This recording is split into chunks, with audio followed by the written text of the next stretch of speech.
নমস্কার বন্ধুরা, পঞ্চম ব্লগসে আপনাদের স্বাগত। বন্ধুরা, প্রচণ্ড ঠান্ডা পড়েছে আর এই পৌষ মাস তো চলেই আসলো। তো এখন শুধু পিঠা আর পিঠা পিঠা খেতে তো সবারই ভালো লাগে। তো বন্ধুরা, আবার আরেকটা পিঠার রেসিপি নিয়ে চলে আসলাম তোমাদের সামনে। আর এই দেখো, কড়াই বসিয়ে দিয়েছি আর কড়াইয়ের মধ্যে দিয়ে দিয়েছি অল্প জল। তো বন্ধুরা, একদম সিম্পল পিঠা, সবাই বাড়িতে বানিয়ে খাও। এটা কোনো রেসিপি দেখাচ্ছি না, এমনি আমরা সন্ধ্যাবেলা কি খাবো, তো দুধ অনেকটাই বেঁচে গেছে, তো তার জন্য একটু মনে করলাম যে চটজলদি একটু টিফিন বানিয়ে নেই। তো এই কড়াইয়ে বসিয়ে জল দিয়ে দিলাম আর জলটা এখন ফুটবে।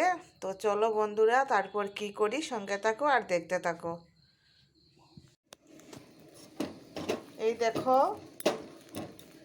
আটাটা আমার জলের মধ্যে মাখতে মাখতে মানে পুরো শুকিয়ে গেছে বন্ধুরা। আমি গ্যাসটা অফ করে দিয়েছি। এই দেখো, একদম একটু ঠান্ডা হবে, ঠান্ডা হওয়ার পর এটাকে আমি ভালোভাবে মেখে নেব।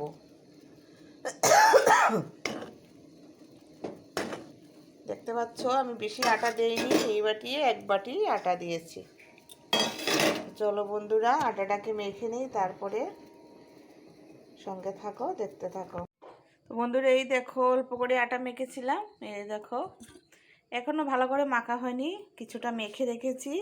আর এই দেখো, এখানে একটা নারকেল কুড়িয়ে রেখেছি, দেখেছো বন্ধুরা। নারকেলটা কুড়ানো দেখানো হয়নি, এই দেখো কুড়িয়ে নিয়েছি, তারপর তোমাদের সামনে আসলাম। আর এদিকে দুধটাও আবার মানে জাল দিয়ে রেখেছি গরম করে। তো চলো, আর এদিকে দেখো কড়াইটা তো বসিয়ে দিয়েছি, আর নারকেলগুলো এখন কড়াইয়ের মধ্যে ভেজে নেব। তো চলো বন্ধুরা, চিনি নিয়ে আসি, চিনি নিয়ে আসে নারকেলগুলোকে আমি ভেজে নিই। তো বন্ধুরা, এই দেখো দিয়ে দিয়েছি চিনি আর নারকেল একসাথে। এখন এটাকে আমি ভালো করে ভেজে নেব।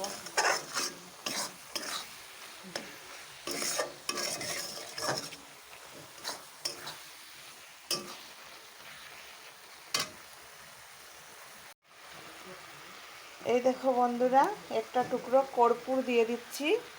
কর্পূরটা দিলে কি হবে, মানে ওটা খেলে গ্যাস ট্যাস কিছু হবে না আর খুব সুন্দর একটা স্মেল হবে। তো কর্পূরটা দিয়ে দিলাম আমি।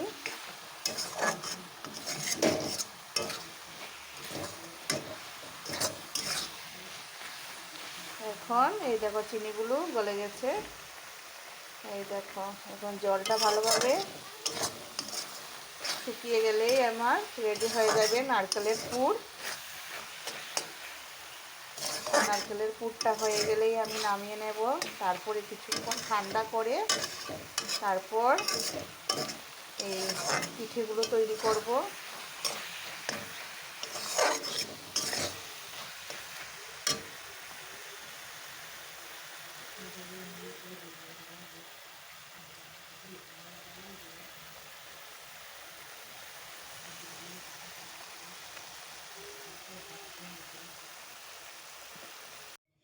তো বন্ধুরা, এই দেখো আমার নারকেলের পুরটাও হয়ে গেছে রেডি, নামিয়ে নিয়েছি। তো চলো এখন আমি এই আটাটা আবার ভালো করে মেখে নিই।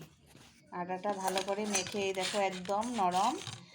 ওটা যেহেতু আমি সিদ্ধ করে নিয়েছি জলের মধ্যে বন্ধুরা, তাও পিঠা বানালে ওটা কিন্তু শক্ত হবে না। হয়তো বা তোমরা মনে করতে পারো যে শক্ত হবে, কিন্তু না, ওটা একদম নরম তুলতুলে হবে। ওটা গরম জল দিয়ে যদি আমি মানে মেখে নিতাম তাহলে হয়তো বা শক্ত থাকতো, কিন্তু ওটাকে আমি পুরো জলের মধ্যে সেদ্ধ করে নিয়েছি এই আটাটা। তো এটা একদম নরম তুলতুলে থাকবে বন্ধুরা। তো চলো এখন মেখে নিই, তারপর আবার তোমাদের সামনে আসছি। বন্ধুরা, এই দেখো ছোট ছোট গুলগুল করে আমি এটাকে একদম হালকা করে বেলে নিয়েছি। তো এখন এটার ভিতরে পুর দিয়ে আমি পিঠেগুলো বানিয়ে নেব।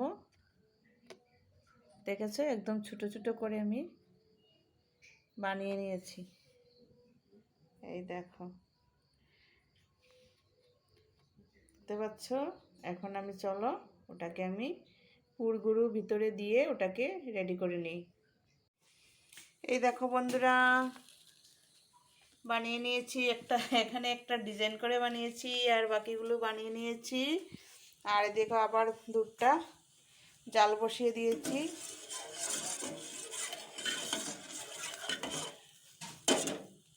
এখন এর মধ্যে দিয়ে দেবো এলাচ, তেজপাতা, যা যা দেওয়ার এখন দিয়ে দেবো তার মধ্যে।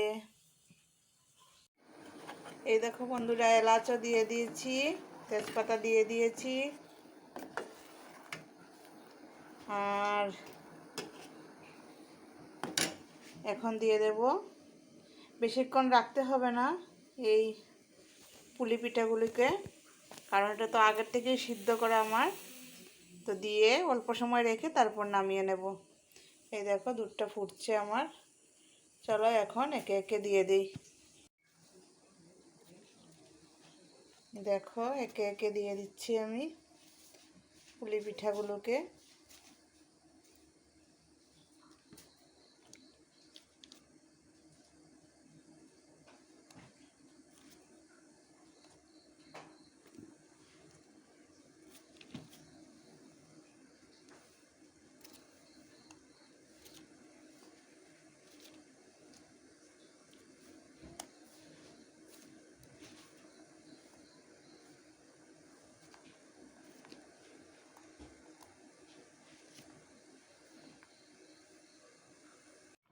তো বন্ধুরা এই দেখো খুব সুন্দর আমার পুলি পিঠাগুলো ফুটছে দুধের মধ্যে, তো হয়ে গেছে, এখন নামিয়ে নেব।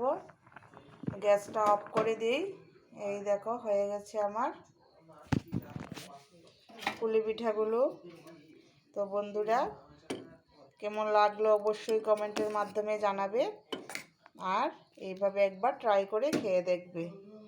তো চলো বন্ধুরা, ভিডিওটা আর বেশি বড় করব না, ভিডিওটা এখানেই শেষ করব। যদি ভালো লাগে তাহলে অবশ্যই নতুন বন্ধুরা চ্যানেলটাকে সাবস্ক্রাইব করে পাশে থাকবে, আর পাশে থাকা বেল বাটনটাকে বাজিয়ে দেবে, যাতে ভিডিও ছাড়ার সঙ্গে সঙ্গেই নোটিফিকেশন তোমাদের কাছে চলে যায়। তো বন্ধুরা চলো আজকের মতো ভিডিওটা এখানেই শেষ করছি। টাটা বাই, ভালো থেকো, সুস্থ থেকো।